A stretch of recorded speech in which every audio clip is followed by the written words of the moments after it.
अदिति, अरे ओ अदिति, आजा बेटा, मैंने आटा गूंथ दिया है, तू जल्दी से रोटियां सेक ले, तेरे पापा आते ही होंगे ऑफिस से।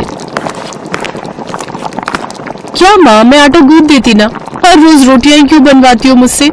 ताकि ससुराल जाकर तू नाक ना कटाए हमारी।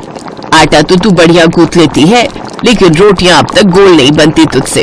अब रोज बनाएगी तभी तो तेरा हाथ बैठेगा ना बेटा। उफ, बाप रे बाप, रसोई तो उबल रही है माँ, ऊपर से गैस के पास खड़े होकर कितनी सारी रोटियां बनानी है। कितनी सारी? 4 तेरे पापा की, 3 मेरी और 2 तेरी, बस 9 रोटियां ही तो सेकनी है। तो 9 रोटियां क्या कम होती है? अब ना बाबा ना, अभी 2 दिन पहले ही तो मैंने अपना फेशियल करवाया है। अब इतनी गर्मी में गैस के पास खड़ी रहूंगी तो पिंपल आ जाएंगे चेहरे पर।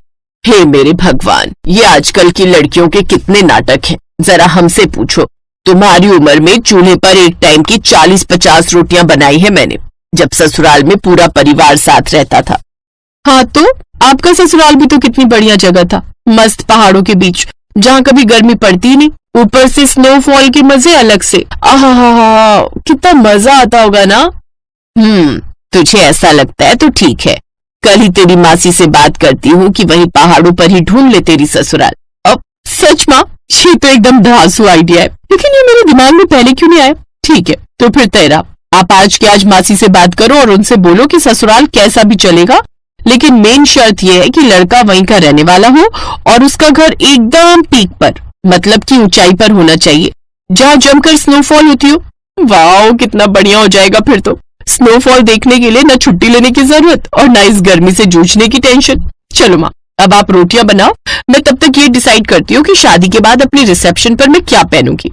ये कहकर अदिति हंसते हुए अपने कमरे में चली गई। क्या होगा इस लड़की का, एकदम बावली है। चलो अब रोटियां तो मुझे ही बनानी पड़ेगी। मैडम तो गई अपने पहाड़ी ससुराल के सपने बुनने। अरे कौन जा रहा है ससुराल, तुम या मैं? कम से कम ये तो बता दो। अजी, मेरा कोई मन नहीं है, ना अपने ससुराल जाने का और ना ही आपको कहीं भेजने का। वो तो आपकी लाडली है जिसे अब नया फितूर चढ़ा है, कहती है शादी करेगी तो किसी पहाड़ी लड़के से। अब बताओ, ऊंचे पहाड़ पर ससुराल चाहिए इसे। अब आप ही समझाइए इसे कि कितनी दिक्कतें होती है पहाड़ पर, जिनसे हार कर हम यहाँ आ बसे। हमारा वक्त अलग था विभा, लेकिन अब पहाड़ों पर भी काफी तरक्की हो गई है। पहले से बहुत बदल गया है पहाड़ी जीवन। अरे कितना भी बदल गया हो, लेकिन यहाँ जितनी सुविधाएं तो नहीं है ना वहाँ पर अभी भी। और ये आपके विचार अचानक से कैसे बदल गए? आपके कहने पर ही तो हम अपनी जॉइंट फैमिली छोड़कर यहाँ दिल्ली आए थे। दिल्ली आना हमारी जरूरत भी थी और मजबूरी भी। मुझे यहाँ अच्छी सैलरी ऑफर हो गई थी और तुम वहां परेशान भी थी। और सच कहूं तो ऐसा संयोग भी बन रहा है कि शायद अदिति का ससुराल पहाड़ों पर ही हो जाए। हैं? अब साफ साफ कहिए ना, क्या बात है? आज लंच के वक्त तिवारी जी से काफी देर बातें हो गई। बातों बातों में अदिति के लिए एक रिश्ता बताने लगे। उनकी रिश्तेदारी में ही है, लड़का सरकारी क्लर्क है कश्मीर में, एकदम पहाड़ों के बीचों बीच घर लिया है। परिवार भी ज्यादा बड़ा नहीं है, माँ बाप और बस एक बेटा और बेटी। बेटे गिरीश से अपनी अदिति की शादी हो जाएगी और बेटी सुनीता की तो पहले ही शादी हो चुकी है। परिवार तो बढ़िया है, लेकिन कश्मीर, इतनी दूर अदिति को कैसे भेजेंगे जी? तुम चिंता मत करो विभा, ये भगवान का बनाया संयोग ही है कि अदिति को भी पहाड़ों में ससुराल पाने की इच्छा तब हुई जब उसके लिए ये रिश्ता आया। अब ज्यादा मत सोचो और जाकर उससे बात करो। विभा ने जाकर अदिति से बात की और कश्मीर का नाम सुनते ही अदिति ने हाँ कहने में 1 मिनट भी नहीं लगाया। अरे अरे माँ, इसमें सोचने जैसा क्या है? कश्मीर में होगी मेरी ससुराल। आहा, सुनने में कितना अच्छा लग रहा है। आप तो फौरन हाँ कर दो। एक बार ठंडे दिमाग से सोच ले बेटा, मैं पहाड़ों पर रही हूँ, मुझे मालूम है कि कितनी दिक्कतें होती हैं वहां पर। पहाड़ी जगह पर 2-4 दिन घूमकर आने में और पूरी जिंदगी बिताने में बहुत फर्क होता है। ओहो माँ, पापा सही बोलते हैं, आप में कुछ ज्यादा ही डीप चली जाती हो हर मामले में। मैं बोल रही हूँ ना आपको, आप इस रिश्ते के लिए हाँ कह दो, इससे पहले कि उन्हें कोई और पसंद आ जाए। अरे पर एक बार लड़के की फोटो तो मंगवा ले, उसकी भी कोई जरूरत नहीं है माँ। पापा ने देखा तो है ना फोटो, अगर उन्हें पसंद है तो मुझे भी पसंद है। और वैसे भी कश्मीर की खूबसूरत वादियों में हमेशा के लिए रहने को मिल जाए, इससे बढ़कर और क्या चाहिए मुझे। अदिति अपनी शादी और ससुराल को लेकर काफी एक्साइटेड थी। फिर कुछ ही महीनों के बाद गिरीश और अदिति की शादी हो गई और अदिति खुशी खुशी अपने ससुराल यानी कि कश्मीर आ गई। लेकिन फिर, अरे अदिति, जाओ बेटा, सबके लिए गरम कहवा बना लाओ। अब मम्मी जी, पर अभी 1 घंटे पहले ही तो सबने एक साथ कॉफी पी थी। ये कश्मीर है बेटा, तुम्हारी दिल्ली नहीं। यहाँ की सर्दी से बचना है तो थोड़ी थोड़ी देर में कुछ गरम पीते रहना पड़ता है। पहले कॉफी पी थी, अब कहवा बना लो, फिर कुछ देर बाद सबके लिए बढ़िया अदरक वाली चाय बना लेना, ठीक है?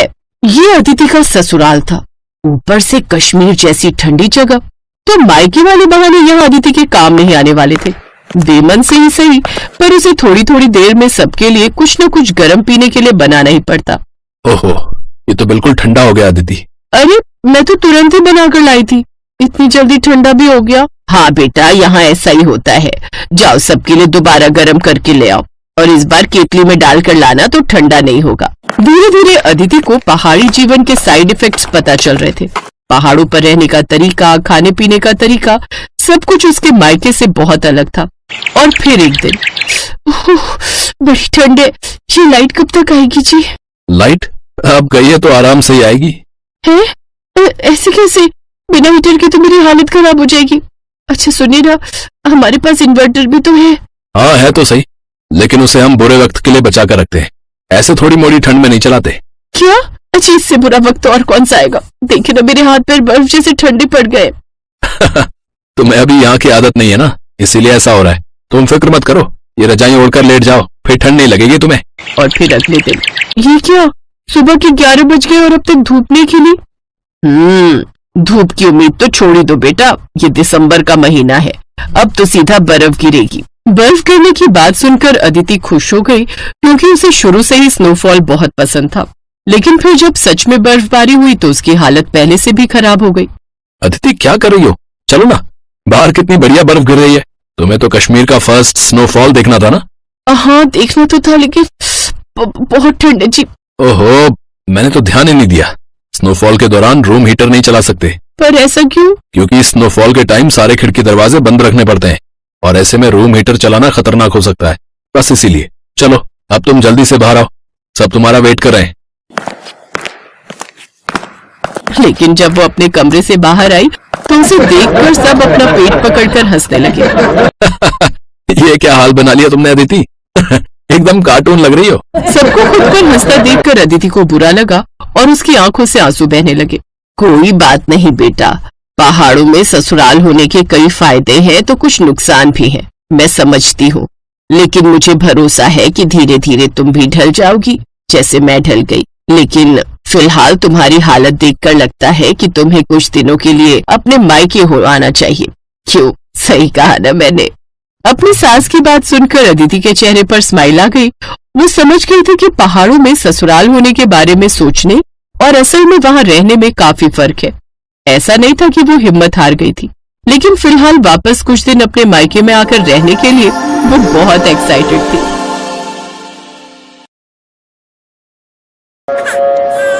भैया जी मदद करो, मेरा बच्चा भूखा है, कुछ पैसे दे दो, बड़ी मेहरबानी होगी। भगवान जाने इन गरीबों का क्या होगा, एक तो अंधी है, ऊपर से छोटा बच्चा भी गोदी में पकड़ रखा है।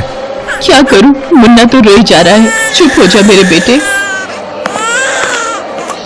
अरे संभल कर बहन, अभी रेलवे ट्रैक पर गिर जाती। रजनी, मेरी बहन इस हालत में? कौन? आवाज तो सुनी सुनी सी लगती है। अमर भैया? हाँ मेरी बहन, मैं तेरा भैया अमर। ये सब क्या हो गया? मैंने बहुत बड़ी गलती कर दी भैया, मुझे माफ कर दो। सतीश ने मुझे धोखा दे दिया भैया, आज उसी के कारण मेरी आंखों की रोशनी चली गई। उस दिन जब रजनी के साथ आखिर ऐसा क्या हुआ जो उसे इतने पैसे वाले घर की होने के बाद भी आज ये दिन देखने पड़ रहे थे। रजनी अपने भैया भाभी की लाडली बहन थी, उसके पास पैसों की कोई कमी नहीं थी। वो रानियों की तरह अपने घर में रह रही थी। भैया, मुझे इस भाई दूज पर सोने का सबसे महंगा जड़ाऊ हार ही चाहिए। हाँ हाँ मेरी प्यारी बहन, ले लेना। पूनम, तुम आज ही रजनी के साथ सुनार की दुकान पर चली जाओ। रजनी बहुत खुश थी, वो अपने भैया भाभी के साथ बहुत घुल मिल कर रहती थी। पर अचानक एक दिन रजनी की जिंदगी में सतीश नाम का एक लड़का आता है। रजनी सतीश के बारे में कुछ नहीं जानती थी। रजनी, मैं तुमसे बहुत प्यार करता हूँ, पर मैं तुम्हारी तरह पैसे वाला नहीं हूँ। ऐसा मत कहो सतीश, मैं भी तुमसे बहुत प्यार करती हूँ। रजनी, इस प्यार का क्या फायदा? तुम्हारे भैया तुम्हारी शादी मेरे साथ कभी नहीं होने देंगे। तुम चिंता मत करो सतीश, सब हो जाएगा। मैं भैया से हमारी शादी के बारे में बात करूंगी। रजनी अमर से सतीश के बारे में बात करती है, पर अमर गुस्से में रजनी को डांट देता है। तुम्हारा दिमाग खराब हो गया रजनी, तुम्हें पता भी है उस लड़के का ना कोई काम ना कोई धंधा, फिर भी तुम उससे शादी करने के लिए कह रही हो। मैं तुम्हारी शादी उससे कभी नहीं होने दूंगा। मैं सतीश से प्यार करती हूँ और मैं उसी से शादी करूंगी। रजनी गुस्से में अपने कमरे में चली जाती है। अमर रजनी का रिश्ता एक ऊंचे घराने में तय कर देता है और शादी के दिन रजनी सतीश को फोन करती है। सतीश, मैं ये शादी नहीं करूंगी। अगर तुम मुझे लेने नहीं आए तो मैं जहर खाकर अपनी जान दे दूंगी। एक काम करो रजनी, हमें यहाँ से भागना होगा। जैसा मैं कहता हूँ वैसा करो, मैं सब संभाल लूंगा। मैं तुम्हारा इंतजार करूंगा, तुम तैयार रहना। रजनी अपने बैग में शादी के सारे जेवर, कैश और कुछ कपड़े रखकर सतीश के साथ भाग जाती है। अमर, रजनी अपने कमरे में नहीं है। लगता है सतीश के साथ भाग गई है। उसकी सहेली रितु ने उसे बाइक पर बैठकर जाते हुए देख लिया था। रजनी, तुमने ऐसा क्यों किया? तुमने अपने भविष्य पर कुल्हाड़ी मार ली। मैं जानता हूँ वो लड़का सही नहीं है। अमर रजनी को हर जगह ढूंढता है, पर वो उसे कहीं नहीं मिलती है, क्योंकि सतीश रजनी को लेकर कोलकाता आ जाता है। कोलकाता आकर रजनी को सतीश की सारी सच्चाई पता चलती है। शादी के बाद सतीश शराब के नशे में रजनी को खूब मारता था। तुम आज फिर शराब पीकर आए हो सतीश, और तुमने मेरे सारे जेवर बेच दिए। मेरे आगे जुबान लड़ाती है? हाँ, मैं पीकर आया हूँ। मैंने बेच दिए तेरे जेवर। बोल क्या कर लेगी? भैया सही कह रहे थे, तुम अच्छे इंसान नहीं हो। तुमसे शादी करना मेरी सबसे बड़ी भूल थी। सतीश ऐसे गुस्से में रोजाना रजनी को मारता पीटता था। रजनी अब एक बच्चे की माँ बन चुकी थी। मुझे घर का राशन और मुन्ना के लिए दूध लाना है, और तुम यहाँ बैठकर दोस्तों के साथ शराब पी रहे हो। तुम्हें शर्म आनी चाहिए। मेरे दोस्तों के सामने मेरा अपमान करती है। तुझे आज मैं नहीं छोड़ूंगा। सतीश गुस्से में रजनी को धक्का दे देता है। रजनी के सिर पर गहरी चोट आती है और वो लहूलुहान हो जाती है। सतीश उसे उसी हालत में छोड़कर वहां से भाग जाता है। अरे भाई, बेचारी को बहुत चोट आई है, कोई उठाकर इसे अस्पताल ले चलो। लगता है ये इसी का बच्चा है जो तेज तेज रो रहा है। हाँ, इसका नाम रजनी है, ये इसी का बच्चा है। कुछ लोग उठाकर रजनी को हॉस्पिटल लेकर जाते हैं, पर रजनी की आंखों की रोशनी चली जाती है। सतीश का कहीं कुछ भी पता नहीं था।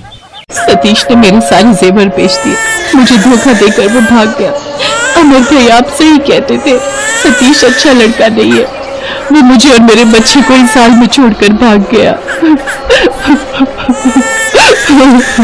आप बीती सुनाते सुनाते रजनी की आंखें आंसुओं से भर जाती हैं और वो बहुत तेज फूट फूट कर रोने लगती है। मेरी बहन, तूने इतने दुख झेले और मुझे एक बार भी खबर देने के बारे में नहीं सोचा। तो अपने घर लौटकर क्यों नहीं आई? भैया, मैं किस मुंह से आपके पास आती? मैंने आपका इतना अपमान करवाया। अपनी शादी तोड़कर मैं सतीश के साथ भागी थी। आपके समाज में कितनी बदनामी हुई होगी। नहीं रजनी, ऐसा मत सोच। तू मेरे लिए जान से भी प्यारी है मेरी बहन। चल अब अपने घर चल। ला, मुन्ना को मैं पकड़ता हूँ। अमर रजनी और मुन्ना को घर ले आता है। रजनी की भाभी पूनम को भी सारी बात का पता चलता है। वो भी रजनी की यह हालत देखकर बहुत दुखी होती है। अमर शहर के जाने माने आंखों के डॉक्टर से रजनी के इलाज के बारे में बात करता है।